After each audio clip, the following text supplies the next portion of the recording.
जंग के चलते ईरान में फंसे करीब 10,000 भारतीयों को आर्मेनिया के रास्ते सुरक्षित निकालने का मिशन शुरू हो चुका है। सोमवार रात को 110 भारतीय छात्रों का पहला बैच आर्मेनिया बॉर्डर पर पहुंच गया।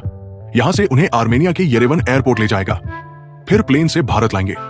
सबसे पहले 1,500 भारतीय स्टूडेंट्स को लाया जाएगा, जो तेहरान, शिराज और कोम शहरों में है।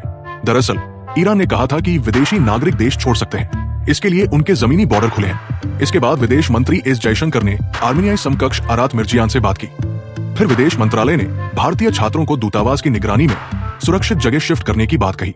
हालांकि इजराइल में फंसे 25,000 भारतीयों को निकालने का अभी प्लान नहीं बना है। भारतीय दूतावास तेल अवीव में रह रहे भारतीयों से संपर्क में है। तेहरान की सड़कों पर अराजकता का माहौल है। युद्ध की शुरुआत में ऐसा नहीं था, लेकिन रविवार से लोग घर छोड़कर सुरक्षित ठिकानों में जा रहे हैं। करीब 5% शहर खाली हो चुका है। ईरान के अमेरिकी परमाणु वार्ता से पीछे हटने के बाद ये हालात बने। जंग अब लंबी चलेगी। अगदासिया में धमाके के बाद घर छोड़ने वाली 25 वर्षीय फातिमा जुवैद ने बताया कि वो जान बचाकर मशहद अपने नाना नानी के घर गई, लेकिन इजराइल ने यहाँ भी बमबारी कर दी। तेहरान में ज्यादा तबाही हुई। प्रमुख कुद्रस स्क्वायर जर्जर हो चुका है। पाइपलाइनें फटी पड़ी है। कई इमारतें मलबा बन चुकी हैं। अस्पताल घायलों से भर गए हैं। स्थानीय पत्रकार अमीर बताते हैं कि हमलों के खौफ में दवा सप्लाई की गाड़ियां थमी हुई है। सामान्य सर्जरी नहीं हो रही है। एटीएम में भी नकदी लगभग खत्म है। लोग जान बचाने के लिए भाग रहे हैं। वो देश का साथ छोड़ रहे हैं।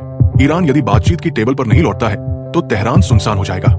ईरान में पढ़ रहे 1,200 कश्मीरी स्टूडेंट्स खौफ में हैं। भास्कर ने तेहरान रह रहे शीनगर के इम्तिसाल से फोन पर बात की। उन्होंने बताया कि मैं शाहिद बेहश्ती विश्वविद्यालय से डॉक्टरी कर रहा हूँ। छात्रावास में हूँ।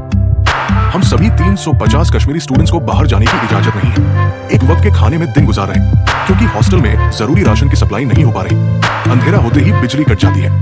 तेहरान में ही पढ़ रही छात्रा सबिया ने बताया कि हम 13 जून से ठीक से सोए नहीं हैं। दिन भर धमाके गूंजते हैं। व्हाट्सएप, इंस्टाग्राम बंद है। केवल वीपीएन से इंटरनेट चल पा रहा है। श्रीनगर के ही रहने वाले फैजान अली करमान यूनिवर्सिटी में। उन्होंने बताया कि माता पिता दिन में 10 बार फोन कर रहे हैं। इंटरनेट इतना धीमा है कि व्हाट्सएप मैसेज 3 से 4 मिनट में जा रहे हैं। डॉक्टर बनने आए थे, अब जिंदा रहने की कोशिश कर रहे हैं।